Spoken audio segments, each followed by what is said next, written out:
Chers amis, bonjour. Chers amis, bonjour. C'est le week-end. Il y en a qui vont aller faire du golf, qui vont s'amuser, partir, voyager. Quant à moi, vous connaissez, j'aime aider cette humanité à avancer, à aller mieux. Vous connaissez la légende de Colibri? Ben, j'apporte ma petite contribution. L'inspiration m'est venue quand j'ai repensé à mes consultations de la semaine dernière. J'ai vu défiler dans mon cabinet, chers amis, des drames. J'ai eu 3 cas, 3 femmes. J'ai été vraiment triste, affligé par leur état.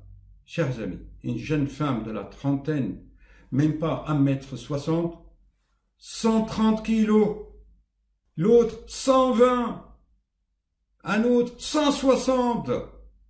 Vous savez pourquoi ils viennent à un cabinet de cardiologie? Je vous ai noté la liste des maladies que peut engendrer ces kilos en trop. Parmi ces complications, l'hypertension artérielle, les apnées du sommeil, avec leurs conséquences, se lever la nuit pour faire pipi toutes les heures, le reflux, toujours avec ses conséquences, ça abîme les dents, entre autres, le diabète, les problèmes articulaires, puisque les genoux vont supporter ces kilos, il y a le cartilage qui va s'abîmer, et plein d'autres. Je ne veux pas faire l'historique ni donner des explications, des avertissements. Vous trouverez des milliers de vidéos à ce propos, des livres, des conférences. Cependant, moi j'apporte, si vous voulez, ma spécificité humaniste dans cette affaire. Et ce qui est juste, en partant des principes simples. Prenez par exemple dans la programmation neurolinguistique, un des postulats est le suivant, c'est que tout comportement apporte quelque chose à celui qui se comporte ainsi. Il y a ce qu'on appelle le bénéfice secondaire. Ce bénéfice peut être conscient, c'est-à-dire l'être humain sait pourquoi il le fait. Quelqu'un qui boit, ah ben je vais oublier. Ou quelqu'un qui est un peu gourmand. Eh bien, si je ne mange pas, je faiblis. Ou parfois, ce comportement est inconscient. Et là, le coaching, le psychologue, va aller au fond des choses et comprendre quel est le bénéfice caché, secondaire, que cet être humain tire de ce comportement. Pourquoi il le fait? Pourquoi il le fait? Je vous l'avais dit souvent, que l'être humain est profilisé. C'est la roue de la vie des bouddhistes.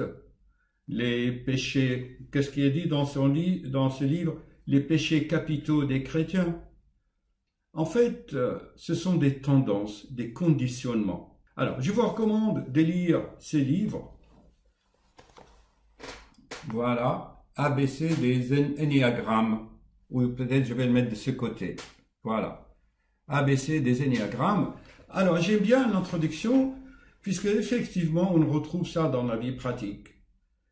Alors, nos conditionnements depuis notre enfance, chaque être humain s'est concentré sur un axe. C'est la colère, l'orgueil, le mensonge, l'envie, l'avarice, la peur, la gourmandise, l'excès, la luxure dans toute chose et la paresse. Alors, les ennéagrammes tournent et expliquent tout cela. Je vous recommande de vraiment étudier cela pour ceux qui veulent comprendre pour guérir. C'est le week-end, je me permettrai de faire une vidéo un peu longue.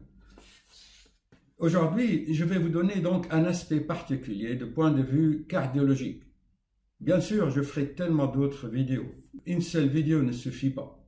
Il en faut des dizaines, des centaines de livres, comme je l'ai déjà dit. Mais aujourd'hui, ou ce week-end, nous allons réfléchir ensemble sur un certain aspect.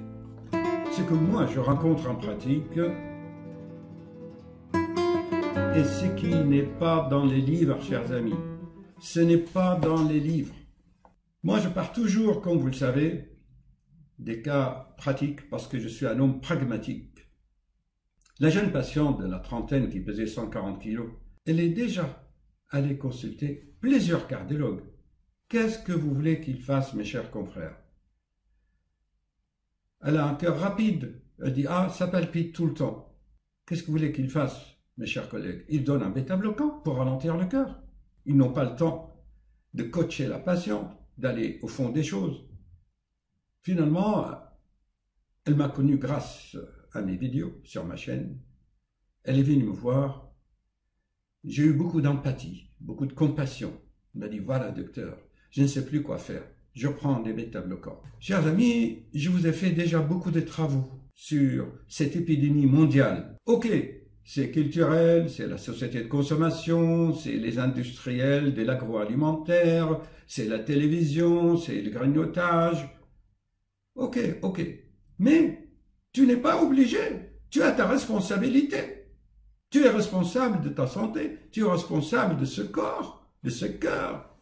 Tu n'as pas un peu de pitié pour ce cœur qui est prévu pour 70 kilos et tu lui en donnes 50 de plus. Attends, je t'engueule pas, hein. Mais je te demande juste d'avoir un peu de compassion pour toi-même. Dans mes vidéos sur maigrir sans yo-yo, je vous mettrai les références. J'avais dit que cette épidémie mondiale, c'est une crise de spiritualité. Et j'avais insisté sur la forme. C'est-à-dire que l'obèse, en fait, il perd sa forme, en quelque sorte, humaine. Je ne sais pas si mes deux vidéos à ce propos sont bien comprises. Donc je répète encore et je donne plus d'explications. L'estime de soi, très important. Ça c'est entre autres.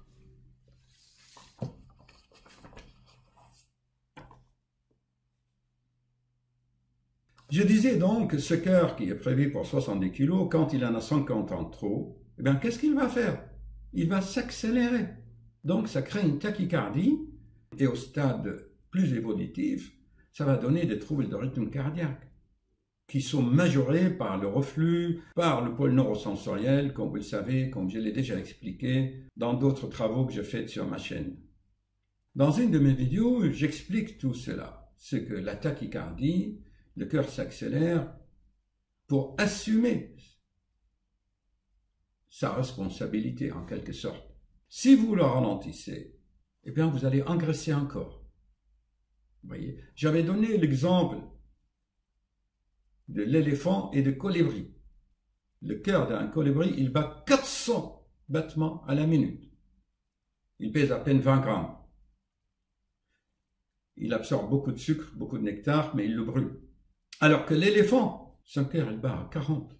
Il est serein. Il a une mémoire extraordinaire. Chers amis, je ne critique pas, mais je suis un homme pragmatique, logique. Je donne des pistes de réflexion. Souvent, les gens qui prennent des kilos, je l'avais déjà expliqué dans d'autres vidéos, ils ont besoin de travailler aussi les neurones. Souvent, ils ont des problèmes au niveau neuronal. J'avais assisté à une conférence de neurologie. Ça crée une sorte de plaques grasses. On les appelle les plaques amyloïdes dans le cerveau. Ça coupe les circuits. Il y a une dégradation des capacités intellectuelles. Une fois dans une crise de colère, je dis, avez-vous vu un prix Nobel obèse? Je suis désolé, hein, je m'excuse. Parfois on peut sortir des choses dans des états de colère qui est un péché capital. Je suis désolé. On n'est pas autant de punitions et de menaces, de chantage. Si tu ne fais pas ça, tu auras ça. C'est maintenant.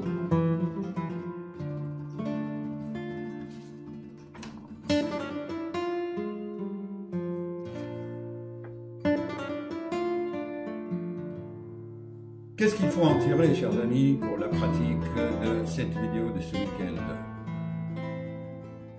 Premièrement, refusez de prendre des bêta-bloquants si vous avez des kilos en trop et que si vous avez une tachycardie, qui n'est qu'une réaction physiologique pour répondre à cette prise de poids. Et vous le savez, ce que je conseille toujours, c'est de développer la bradycardie, de ralentir le cœur d'une façon naturelle. Vous allez 2 fois par semaine dans un club de sport. Le sport comme médicament. Chers amis, il n'y a pas autre chose. Il n'y a pas autre chose que vos propres ressources, que votre propre volonté. Pour développer la volonté, je l'avais déjà expliqué dans plusieurs vidéos. Je n'ai pas à me répéter vraiment tout le temps, c'est une perte de temps. Pour vous aider à comprendre, vous savez, il y a une maladie qui s'appelle l'hyperthyroïdie, ou la maladie de base d'eau. Et là, le cœur, vraiment, bat trop vite. Et le patient, il est maigre comme ça. Vous voyez, là, c'est des cas pathologiques. Il faut donner de l'avlocardil, de propranolol, qui joue également sur les hormones thyroïdiennes, sur le cerveau, et il a pas mal d'autres effets bénéfiques. C'est vraiment le seul bêta-bloquant que je conseille à petite dose, à ne pas dépasser les 40 mg par jour. Ça sert aussi pour calmer le stress. Pour finir, je vais vous donner cette image. Vous allez me dire, l'éléphant, il est gros, son cœur bat lentement.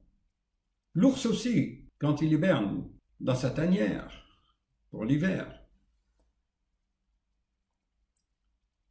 Alors, pourquoi un énorme éléphant, son cœur bat lentement, et pourquoi un être humain qui pèse aussi dans les 160 kilos, son cœur bat vite, à votre avis? C'est la réflexion pour le week-end. Ben, chez l'être humain de nos jours, c'est n'importe quoi. L'être humain de nos jours est bizarre et il fait le contraire de la nature. L'être humain actuel va dans le mur.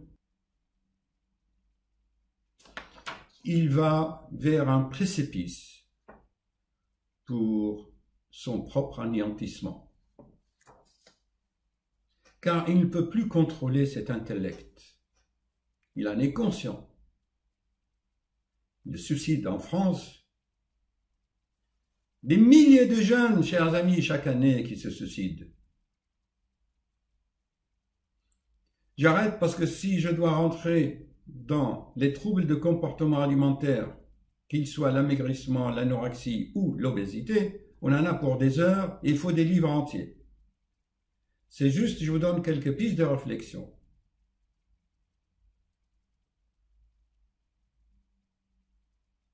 Pour ne pas tomber dans le piège. Connais-toi toi-même et tu seras heureux. Tu domineras le monde. Tu auras la connaissance.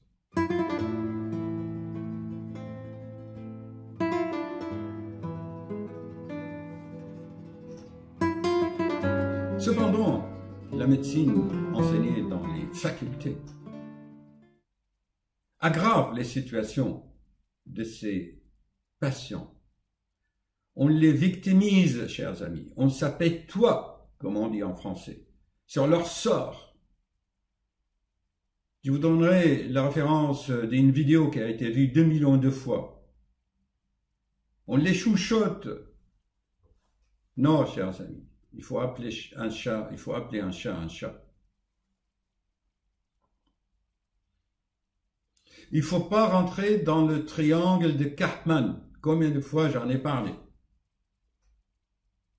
À réfléchir ce week-end. Il faut responsabiliser, expliquer, coacher, pour aller savoir ce qu'il y a derrière. Ce n'est pas en faisant des opérations, des sleeves, on appelle ça la chirurgie bariatrique, qu'on va résoudre des problèmes et qu'on va débloquer des conditionnements. C'est quoi les conditionnements? C'est des applications, des logiciels qu'on a mis dans nos têtes depuis l'enfance, qu'on nous a inculqués. Il y a une part innée, mais il y a aussi une part acquis, que nous, on a acquis par nous-mêmes, parce qu'on le veut bien quelque part, ça nous arrange. Voilà, chers amis, la pratique de cette vidéo. C'est comprendre pour guérir. Les régimes, ça ne fonctionne pas, les coupes-faim non plus. Je conseille pour commencer, comme je le dis toujours dans mon cabinet, de faire les sports qui vous portent. Parce qu'avec 160 kilos, si vous allez faire du marathon ou... Ah, il y a des patients qui disent, oui docteur, je fais du sport, je marche, mais c'est normal que tu marches. L'être humain est fait pour marcher. Il n'est pas fait pour s'asseoir au canapé du matin au soir en train de regarder la télé ou en train de faire des jeux vidéo. Il faut repartir son temps. Commencez par faire des sports qui vous portent. Il y en a 2 ou 3. C'est quoi? Le vélo, parce que le vélo vous porte. Ok? Je le répète souvent. La piscine, l'aquagym. Et ce qui marche le plus, chers amis, c'est développer la volonté dans des centres pour jeûner. Jeûner. Les religions, ils ont récupéré ce principe. Voilà. Bon réflexion pour ce week-end.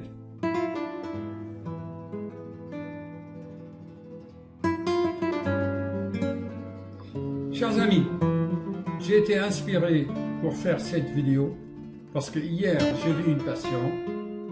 Vous savez ce qu'elle me dit, chers amis? Docteur, votre médicament pour la tension ne marche plus. Vous avez bien entendu. Je vais vous dire, chers amis, je l'avais vu la première fois il y a 4 ans, effectivement pour l'hypertension. Cette hypertension n'était pas une maladie, c'était secondaire, une conséquence. Elle avait 30 kilos en trop, elle pesait dans les 100 kilos. Je dis, écoutez madame, en attendant que vous fassiez quelque chose, je vais vous aider pour contrôler un peu cette tension. Ok? Je lui donne son médicament, je la revois, tout allait bien. Elle était contente, elle repart chez elle. Hier, elle revient donc 4 ans, chers amis, 4 ans après la première consultation. Je la regarde. Pourquoi le médicament ne marche pas, madame? Ah, je ne sais pas, docteur. Mettez sur la balance. Chers amis, elle a pris encore 30 kilos en plus. C'est de la folie, non? Les gens ne se mettent pas en cause. Je m'excuse. Les malades, en général, quand ils sont plus ou moins conscients de ce qu'ils font, parfois ils sont inconscients, mais souvent, ne vous inquiétez pas, de nos jours, ils sont bien conscients, ils savent ce qu'ils font. Chers amis, qu'ils soient les diabétiques gras, les apnéiques, les hypertendus, les alcoolo-tabagiques, tous ces gens qui prennent plaisir par des substances extérieures à eux-mêmes, un jour ou l'autre, ils tombent malades. Et c'est vous et moi que nous payons leurs médicaments, leurs médecins, leurs consultations, leurs opérations, leurs accidents de la route. Complications de l'alcoolisme en Europe, 100 milliards. Les maladies cardiovasculaires secondaires au tabac, des milliards. Les narcopsychoses, nos hôpitaux psychiatriques sont débordés à cause des narcopsychoses. Soi-disant les bipolaires, les jeunes bipolaires. C'est souvent les drogues. Ok, tu fumes ton joint, c'est bien, ok, mais pas 3 ou 4 ou 10 par semaine. Je ne sais pas où elle va la jeunesse. Vous allez voir, cette vidéo n'a rien de menaçant. Seulement c'est pour éveiller les consciences. Quand quelqu'un prend son plaisir, il n'a rien de mal. Mais ce plaisir, quand il devient une drogue, quel que soit, il faut qu'il sache, il faut qu'il soit responsable, que c'est vous et moi, nous allons payer ces médicaments. Alors, ce n'est pas les immigrés qui viennent construire nos maisons ou qu'ils rentrent dans les tunnels de métro pour le nettoyer. Ce n'est pas eux qui volent la sécurité sociale française. C'est toi quand tu bois, c'est toi quand tu prends ta coque, c'est toi quand tu prends le volant avec et tu fais des accidents. Quelle arrogance, n'est-ce pas? Chers amis, la plupart des êtres humains sur Terre actuellement, vous les regardez, ils sont faux. Il y a quelque chose de faux chez eux. Vous les regardez. On voit bien. Alors, celui qui veut continuer la vidéo, il continuera. Ça m'est complètement égal. Ciao.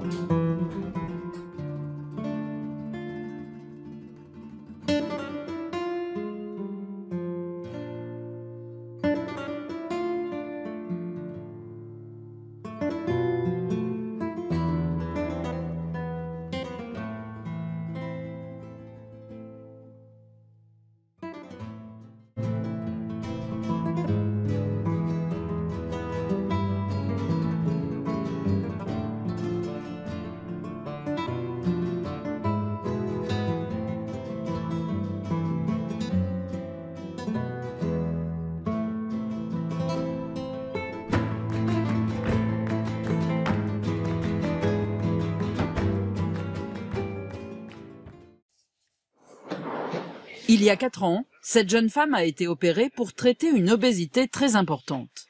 Elle a perdu 40 kilos, passant de 150 à 110 kilos. Opération réussie donc, mais depuis 1 an, elle souffre d'effets secondaires éprouvants, le jour comme la nuit. En fait, en gros, j'avais des remontées et après je vomissais. Et du coup, ça m'arrivait de temps en temps en journée, et ça m'arrivait principalement la nuit, et du coup, j'étais obligée de dormir assis. Vous dormez encore assis? Je dors assis, oui. Dès que je m'allonge, en fait, du coup, je m'étouffe, en fait. Ces complications sont courantes après une gastrectomie. L'ablation des 2/3 de l'estomac oblige à n'avaler que d'infimes quantités de nourriture. Une chirurgie irréversible, la plus courante sur les 60 000 opérations pratiquées chaque année. Pour pouvoir vivre à nouveau normalement, la jeune femme doit donc subir une 2e opération, réversible celle-là. Le court-circuit gastrique, le bas de l'œsophage et une petite poche du haut de l'estomac seront raccordés directement à l'intestin grêle. Là encore, très peu d'aliments pourront passer et de plus, ils seront mal absorbés. Ça ressemble à un Y, donc voilà. Le chirurgien met toutefois en garde la patiente. La première chose que je dis aux patients, moi, de réopérer, c'est que c'est quand même dangereux de se faire opérer. Donc, on peut avoir des complications et même on peut mourir.